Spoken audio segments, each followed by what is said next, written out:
monitor at least like 4 things. We have to monitor your blood pressure, we have to monitor your heart rate and your rhythm, which is our EKG. We have to monitor your respirations, and we have to monitor what's called your end-tidal CO2, and we'll kind of talk about that shortly as well. So.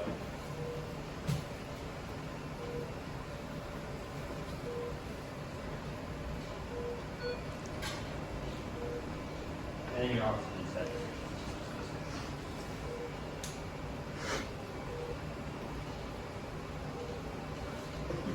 And then for your EKG, are you guys familiar, like, do you know that these have particular places that they go?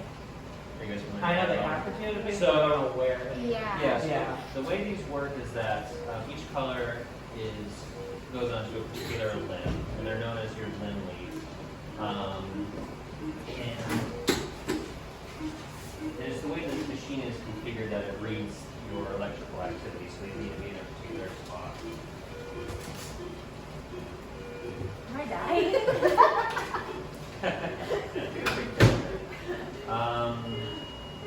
I'm here. All right. So for these limb leads, black and white go on the patient's left, and white, and if we have a green and things, go on the patient's right. Like, you guys obviously don't need to remember where they go, but the mnemonic or whatever we use to remember where they go is smoke over fire. So on your left side, black always goes over red. And then if you have green on this side, it's just always snow over grass or sky over grass or whatever. So this goes high and that goes low, okay? Smoke over fire, green over grass. Wait. It's snow over grass. Snow over grass. Green over grass. I'm going to find out that I'm dying slowly because... Well, you're now starting breathing. Oh, I saw it.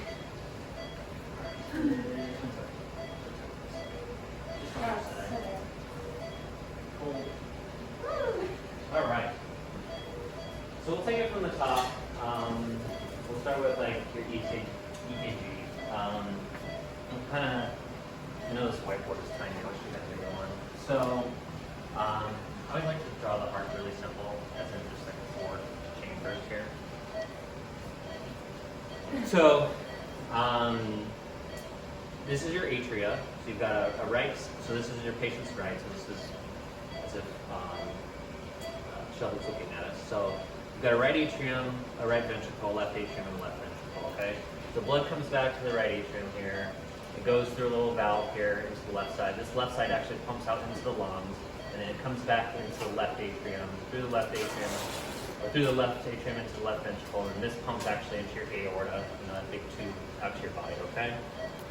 And our heart has its own like electrical system that's completely separate from our entire body, and that's how it pumps. And so we have these little focal areas of electrical activity, and 2 major ones in our heart. This guy is called our SA node, it's our sinoatrial node, and that's what we call like the pacemaker of our heart. And so this guy always fires first. This electrical activity goes throughout the atrium here in all directions, and it causes our atrium to squeeze. Then, once we reach this little node here, this is called our AV node, our atrioventricular node, because it's between the atrium and the ventricles.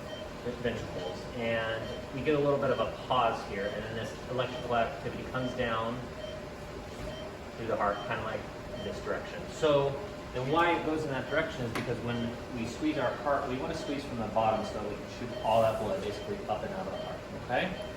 So that's how the electrical activity of the heart works. So we can actually monitor this electrical activity using our EKG.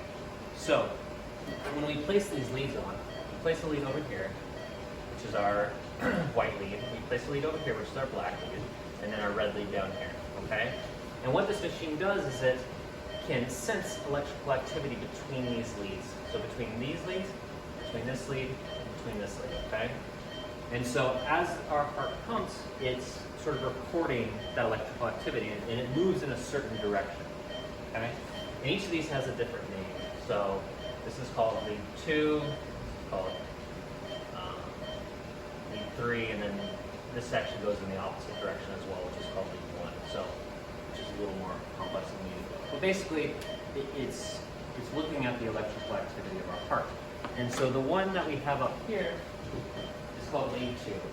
And this is an important lead because if there's any funny rhythms with the heart, atrial fibrillation, tachycardia, this is the best lead to monitor because the majority of our electrical activity kind of heads in this direction, okay?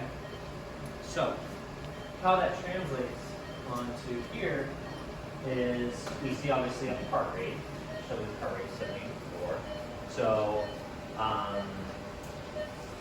so we're obviously interested in a patient's heart rate. So people can come in very bradycardic or with a slow heart rate or very tachycardic with a high heart rate. And that has different implications. Like if your heart rate drops too low, then you basically stop pumping blood and you can go and have some sort of cardiac arrest from that. Or if your heart rate gets too high and you're like someone who has really bad coronary artery disease or blocked vessels, then that could cause ischemia or basically stress on your heart and cause you to have a heart attack. So what we have here is a bunch of different waves that you can see here. And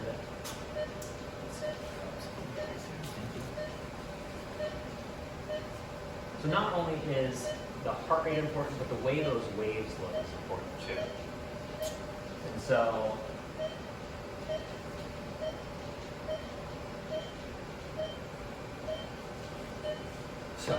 without getting too complicated, there's a particular pattern that we see. This is called our P wave, this is called our R, our S, and our T wave. And this P wave is associated with our atrial contraction. So those top little chambers, as they contract, we get a little bump in our electrical activity.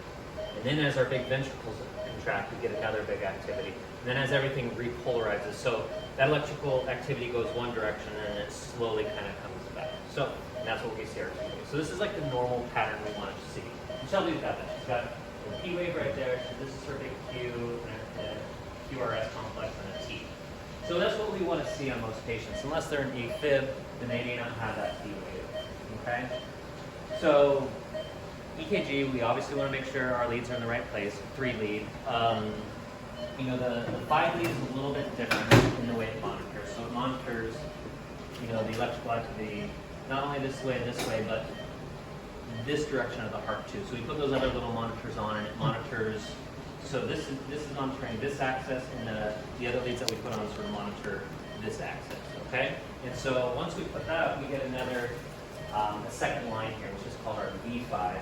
And it's actually sort of monitoring the activity of her heart coming from this direction to this direction. And that lead, so if we put that on someone with, we put it on older patients, people with any heart history, and that lead is very specific if there's any stress on the heart. So if someone is having what may be like a heart attack of some sort, and that lead is very sensitive to notice any changes in this EKG pattern for that. Okay. So 3 leads we mostly use on kids, healthy patients, things like that. And then the 5 leads we put on anyone with any sort of history where we're concerned about the blood supply to their heart. And that just gives us more information to monitor not only sort of the rate and rhythm of their heart, but if there's any stress on the heart. Okay?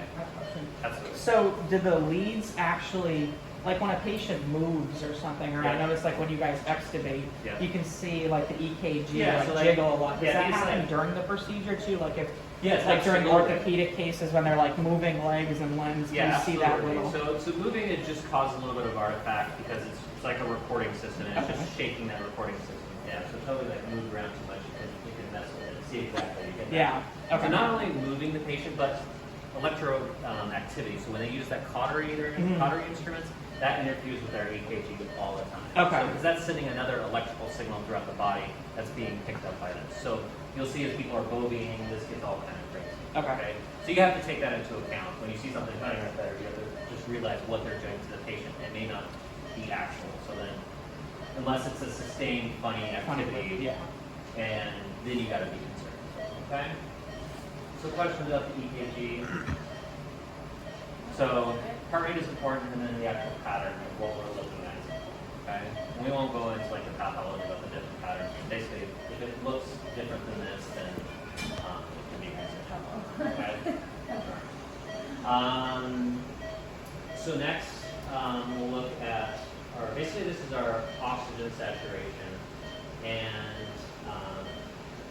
it's big long plethysmography, slaughtering that word. That's what it's called. And so this measures the amount of oxygen that's bound to hemoglobin in your blood, and it does it based on your pulse. And so there's an algorithm that uses to, as your blood flows through your body, it's able to send different light wavelengths through your blood and measures the.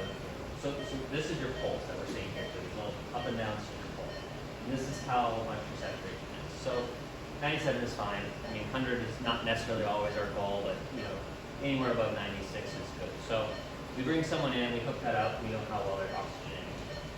And that's important, obviously, when we paralyze someone, when we put them under anesthesia and they stop breathing on their own, we need to breathe for them. And it can also have a lot of implications in people who have different lung diseases. Like someone with really bad COPD may come in and their baseline may be like 93. So we know that we're never going to potentially get them up to 100%, but at least we know that they're coming in with a low saturation. So again, this is we use a lot of these in combination, but this is important that if some funny rhythm were to happen up here, when we look down here and this is still 100%, it's got a good rhythm, maybe we just know that's artifact and not actually something happening with the patient. Okay? I'm sorry, the blood pressure comes from we keep That's going up and fine. down. It's a little massage. All right, and then this is our blood pressure. We've got two values. It's called our systolic value and our diastolic value. And then this is called our mean pressure. So like the mean of those two. And the way this cuff works, so again, our body sends blood out in a pulsatile fashion. Okay? So blood is pumped out of the heart into the vessels. The vessels expand with that additional blood volume, and then they kind of relax back down. So this top value is the pressure in our vessels in our system as the heart pumps all that blood out. Okay, so it's saying this, we're seeing 100 millimeters of mercury of pressure in our vessels when Shelby's heart pumps out. And then as our vessels relax down, they have a certain tone to them. They don't just keep relaxing forever. They kind of just relax to a certain point. And then that relaxation is our body number, so it's 60. So each of those numbers is important, and the mean is actually really important too, because the mean is like the amount of pressure that's just in there in general, and it's the amount of pressure that's the rest of our organs are seeing. And we need that pressure to be roughly above 65 to maintain perfusion to our brain, to our liver, to our kidneys, everything like that, okay? Do you So, see that like changing often during the case? Or yeah, everyone's blood pressure changes all the time. You can change by the way we breathe, like just breathing can change your blood pressure. And then, especially during the case when there's big like fluid shifts and different stimulation to your body can cause changes in your blood pressure. So if right now a tiger were to run into the room and you would see your blood pressure jump out of the roof, because that's like your response. You send out this sympathetic activity that says, oh shit, something bad's happening, I need to get out of here. So when we do surgery on people's body, it's basically the same sort of response. Regardless of if you're under anesthesia or not, your body senses something damaging the body and your blood pressure goes up. So some people are chronically high, they have hypertension, and some people are treated and they're coming in like this. Some people are untreated and they're coming in with blood pressures really, really high. Well, high blood pressure sustained over a long time, and even a short time, can be really bad because our organs aren't used to all that high blood pressure. Our brain, our heart, things like that, can be very detrimental to them. So we always get a blood pressure. As soon as we come into the room, we hook up these monitors, where we get blood pressure right away, because we don't want to know what their baseline is. So if someone comes in a little elevated, then we know that maybe throughout the case, if they're still elevated, we need to somehow bring them down.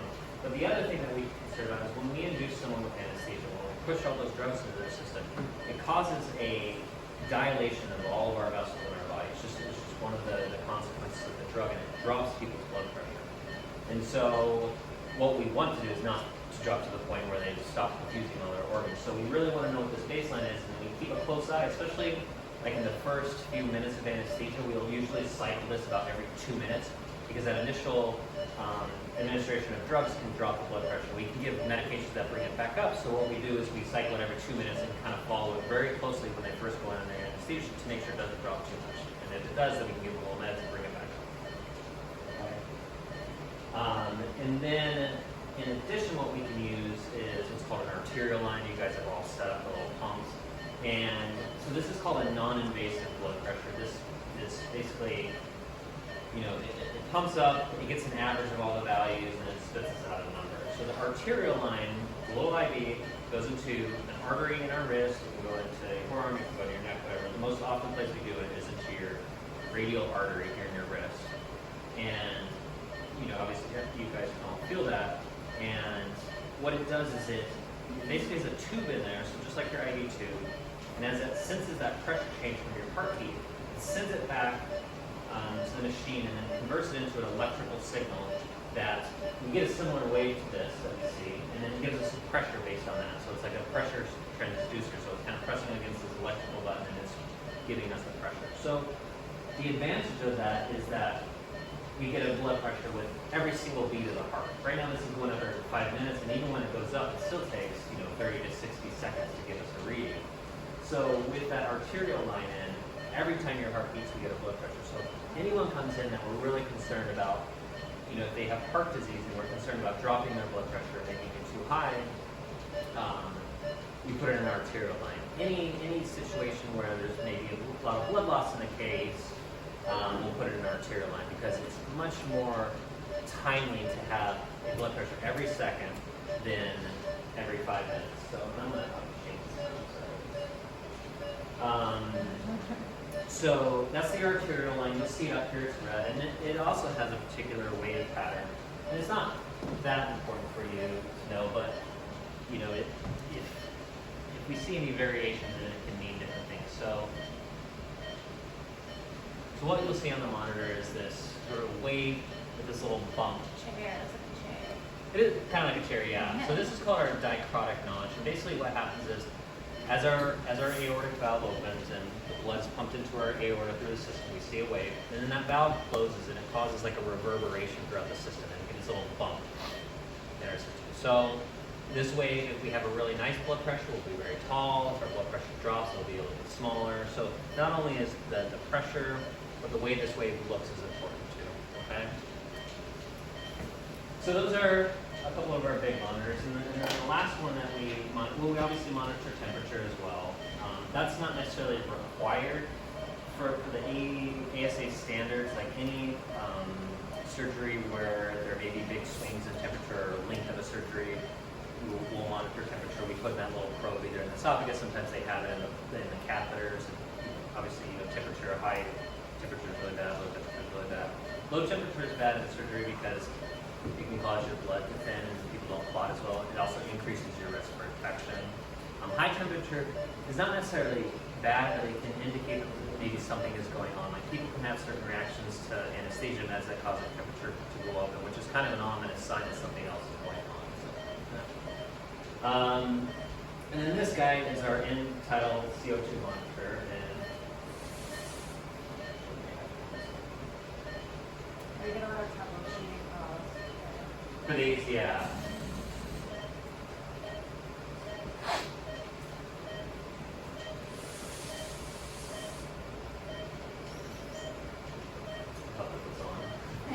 We'll give that a sec. So while we're waiting for that, we can kind of talk about why the entitled CO2.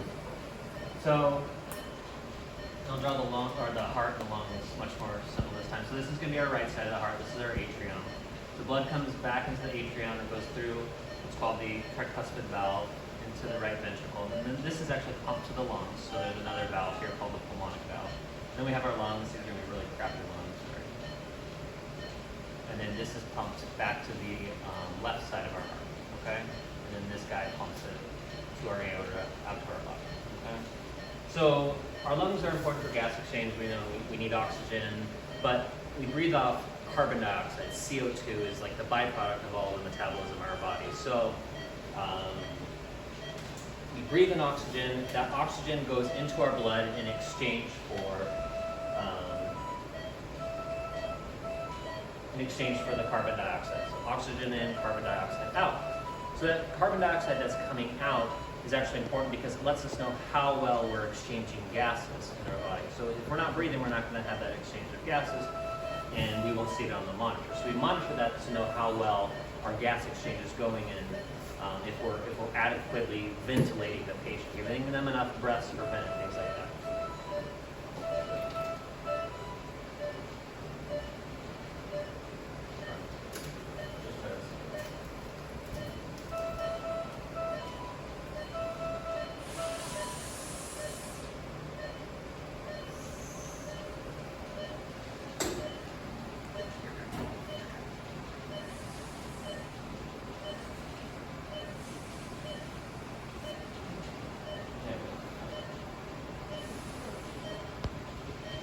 So basically what this is monitoring is, so as that carbon dioxide goes into the system, it goes into this little analyzer here, and it measures the amount of carbon dioxide that's showing up as we breathe out. So every time we breathe out, we're breathing out carbon dioxide.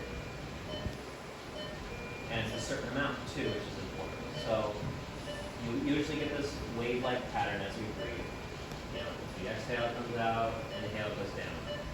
And so the amount of carbon dioxide that we're breathing out is important because normally it's around 35, and that's adequate amount to say that our body is on balance between not breathing enough or breathing too much. As it goes lower, so if I were to see a value of 10 in someone with like a normal pattern, this is just because I'm not breathing, like blowing in there very well. But that means someone would be hyperventilating. They're blowing off way more carbon dioxide than their body's producing. So someone with like anxiety or something like that, you'd see a low carbon dioxide because they're just breathing too much. Now, if you were to see a really high value, it would mean that they're not blowing off enough every breath. So something like 45, 50 means that it is very slow breathing, that carbon dioxide is building up in their blood, which is also really bad as well. So that carbon dioxide can cause us to have a lot of acid build up in our body, and then that can just cause a whole host of derangement. So this is an important monitor because if you were to walk in the room and you were to see flatlining like this, like regardless of what everything else is going on, that's a really bad sign. That means your patient is non-ventilating, and that's like our primary job is to make sure our patient breathes with cases. So sometimes this thing will calibrate in the middle of a case. Usually it tells you up here it's calibrating, but it'll flatline for a little while. And like in the beginning, in like my first year, I would see that and I'd go, crap, what's happening? But you'd realize it's just calibrating. So so if we see this in the case, if something happens here, like I have a whole host of things that I do to make sure that it's like not something bad happening. Like you go through, you make sure everything is connected, make sure your circuit is connected, make sure your tube isn't somehow come dislodged. You listen to the patient, you bag them, you make sure everything sounds okay. And then from there, I go and I try to troubleshoot this thing. So what typically happens is you guys probably know, a lot better than I do, is that either this thing can get frayed right here, something can be pinching the tube, it can be broken up here, this water trap can be too full, it cannot be fully clicked in there, or what I've done plenty of times is I just forget to turn the damn thing on. So this is like one of our most important monitors that we have. As you guys know, when we panic and call you to come in the room, okay? So as you're working these next couple days, weeks or whatever that you're doing in the OR, kind of just get used to looking up here, and in the beginning it can be a little overwhelming and you're just looking all over, but kind of get a pattern and just like work your way down through everything. Just kind of look up here initially, kind of follow the wave patterns, make sure it looks to what you feel like should be normal. Look at the heart rate, looks good, and then just work your way down. You can look at the SpO2, make sure it's got a nice wave, make sure that the values are in the normal range. Work your way down to end-tidal CO2. Now, What's that? What's the big zero down there? Like This when guy? we were doing that, it was changing. This doing one? a different Or this number. one? Yeah. Not Yeah. Yeah. The question mark was changing, but so was the zero. What's the zero? So the zeros are respiratory rate. So this will actually tell us our respiratory rate.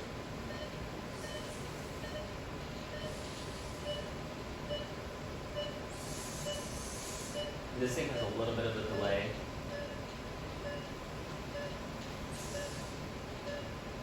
Now this might not change because I'm not fully hooked into the circuit. So obviously my respiratory rate's on 12 or 20. But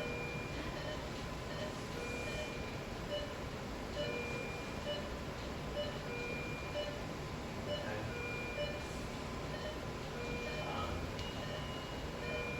So the pattern that we want to see is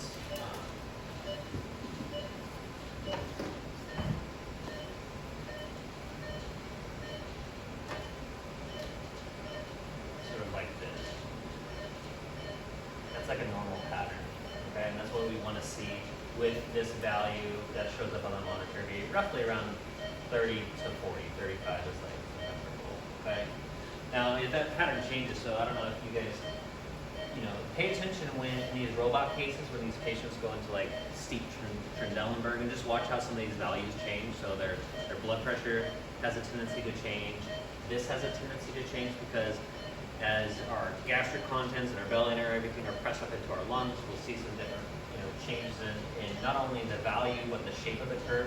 So someone who has really bad COPD is going to have this weird, like, sort of shark fin like look to it. So if you see that, it just indicates that someone has really bad COPD, and it's just the way our lungs breathe out that CO2, the elasticity and the structure of our lungs doesn't work as well. So there's all these different patterns that can tell you the changes in the end-tidal CO2. So just work your way down, look at everything. There's some additional values over here. So this is our end-tidal oxygen concentration. So as I was breathing out, it's also measuring the amount of oxygen that I was breathing out. And this is saying 20%, which is obviously not accurate. Well, actually, it is accurate. So there's 20. The amount of oxygen in the air is roughly around 20%. The rest is a ton of nitrogen and things like that. So, and someone who's on mechanical ventilation, when we initially bring them in, we hold the mask on their face as they go off to sleep. We want this value like way above 80 or 90. We're trying to fill up those lungs. We're trying to get rid of all that nitrogen in their lungs and fill it up with oxygen. So you'll see this roughly, we want it to be closer to 100%. And then usually throughout the case, we don't usually keep people on like a 20%. We've got different mixtures we can do. So this is just pure 100% oxygen, and then this is air. So this is 20% oxygen with nitrogen. So like the normal air we breathe is just filtered air. Okay. So we usually have on a combination of both oxygen and air, because breathing 100% oxygen for a long period is actually surprisingly not good for our body.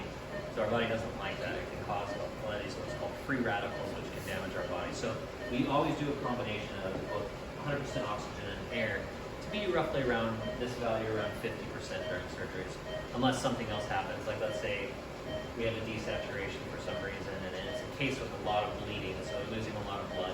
At that point, we just want them oxygenated. So we turn off all their air and put them on 100% because we want to optimize that as much as we can.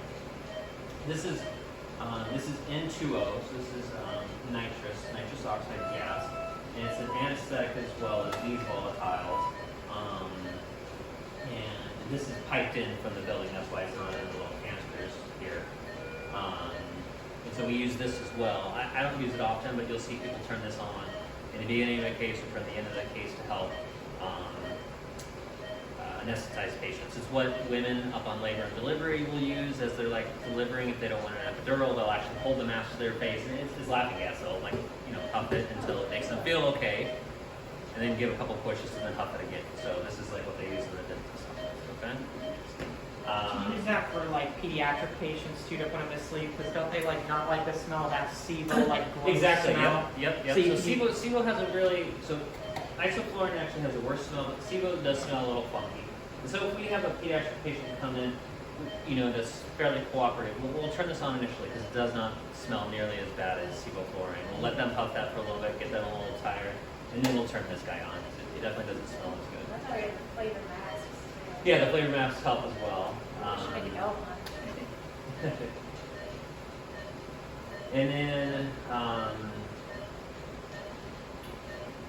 the ventilator itself has a whole bunch of monitors. It monitors, our oxygen saturation, 21, and then measures, the way our respiratory pattern is going, how often we're breathing, the volume that we're breathing. And, I think that's a conversation for maybe another time. But the values on here are obviously important as well. So, questions? Make somewhat sense? Yeah. Awesome. I'm not dying. Yeah, you are not done. You have a great delivery. Keep it up. Thank you, Derek. Yeah, thank you so much. Yeah. Appreciate it very much. Waves that you can see here. And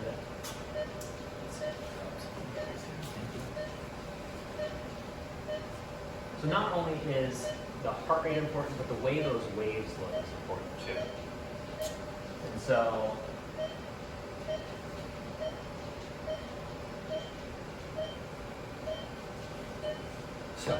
without getting too complicated, there's a particular pattern that we see. This is called our P wave, this is called our RS and our T wave. And this P wave is associated with our atrial contraction. So those top little chambers, as they contract, we get a little bump in our electrical activity. And then as our big ventricles contract, we get another big activity. And then as everything repolarizes, so that electrical activity goes one direction and it slowly kind of comes back. So, and that's what we see our T wave. So this is like the normal pattern we want to see. And Shelby's got that. She's got a P wave right there. So this is her big Q, and a QRS complex, and a T. So that's what we want to see on most patients. Unless they're an AFib, then they may not have that.